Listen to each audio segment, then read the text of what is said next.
पहले तो मैं निवेदन पूर्वक राजनीतिक दलों से अपील करना चाहूंगा कि ठीक है, आपका किसी दल से विरोध हो सकता है, लेकिन सनातन ने आपका क्या उखाड़ा, क्या बिगाड़ा कि सनातन को आप अपशब्द कह रहे हो, हिंदू जनमानस को टारगेट कर रहे हो।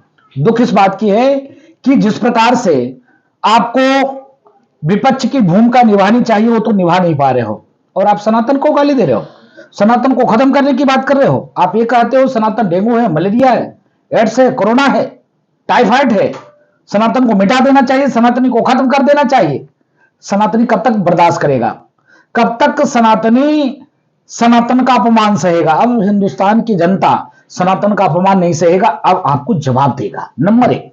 नंबर दो, आप राजनीतिक दल के व्यक्ति हैं, आपके पास तमाम मुद्दे हैं, शिक्षा है, रोजगार है, लूट है, हत्या है, बलात्कार है, व्यभिचार है, देश की मुद्दे हैं, अंतर्राष्ट्रीय मुद्दे हैं, उस पर बहस नहीं करते, उस पर चर्चा नहीं करते।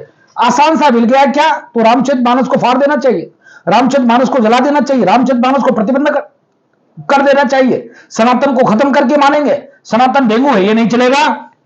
अब सनातनी जग चुका है और सनातनी मुंहतोड़ जवाब देगा, क्योंकि 80% सनातनियों को आपने खत्म करने की बात किया है। तो जिस दिन 80% सनातनी जग गए, उस दिन आप घर से बाहर नहीं निकल पाओगे। अगर दम है आपके अंदर, अगर तुम ओरिजिनल बाप के बेटे हो, अगर तुम असली अपनी मां के संतान हो, अगर तुमने अपनी मां की दूध पिया है, तो अन मजहब के बारे में एक शब्द बोलकर देख लो, बोलने लायक नहीं रहोगे।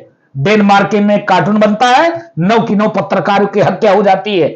नुपुर शर्मा ने एक शब्द कहा, दंगे हो गए, क्या क्या नहीं हुआ, बवाल हुआ, जिसने सपोर्ट किया उसका गला कट गया। नहीं बोल सकते, औकात है, नहीं बोल सकते। हम सहिष्णु हैं, हम माला के साथ में भाला भी रखते हैं, हम सर्वे भवन्तु सुखिनः सर्वे सन्तु निरामया विश्व बंधुत्व के साथ कार्य करते हैं। इसका मतलब यह नहीं कि आप सनातन को गाली दोगे, सनातन को खत्म करने की बात करोगे। सनातनी जग चुका है और सनातनी भी मुंह तोड़ आपको जवाब देगा। मैं निवेदन पूर्वक उनको एक सलाह भी दूंगा और धमकी भी दूंगा। मेरा धमकी यह है कि रहान कुल को रोबन हारा, ऐसी व्यवस्था ना हो जाए आपके साथ। स्वर्गीय बाला साहब ठाकरे, जो हिंदू हृदय सम्राट, जिनके रग रग में सनातन के लिए जीने और मरने का एक उन्होंने ख्वाब ठान रखा था, उन्होंने कहा था गर्व को हम हिंदू हैं। अगर वक्त आएगा सरकार बनाने का, तो ऐसे कांग्रेस के साथ हम पार्टी को समाप्त कर देंगे, लेकिन कांग्रेस के साथ गठबंधन नहीं करेंगे। लेकिन ठीक है, आपने किया, अच्छी बात है, राजनीतिक विषय है, मुझको राजनीति से कोई लेना देना नहीं है। लेकिन मेरा निवेदन यही है कि बाला साहब ठाकरे की आत्मा रो रही होगी। एक तरफ तो बाला साहब ठाकरे ने कहा था कि गर्व को हम हिंदू हैं और हमने बाबरी ढांचे को ध्वस्त किया, शिव सैनिकों ने गिराया।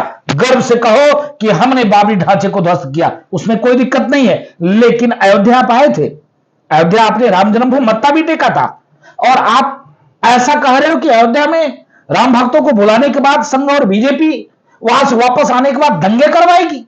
कितनी दुर्भाग्य की बात है।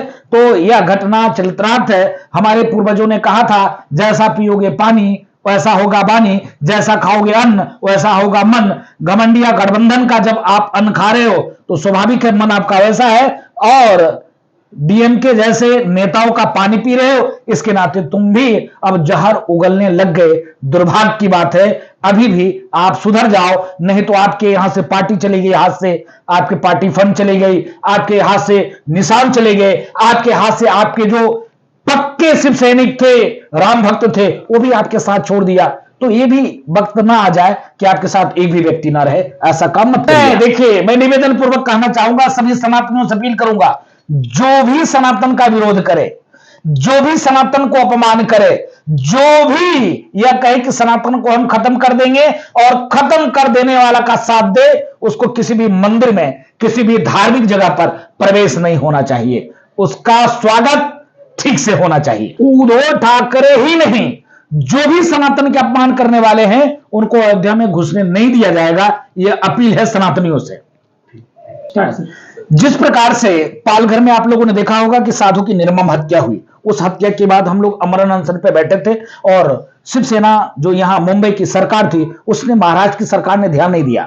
उस समय में संतों की पीड़ा को नहीं सुना, जिसका परिणाम स्वरूप जिस राज्य में संतों की हत्या होगी, जिस राज्य में यह कहा जाएगा कि सनातन को मिटा देना है, वो सरकार मिट जाएगी। जिसका प्रत्यक्ष प्रमाण कौन सा है? महाराष्ट्र शिवसेना।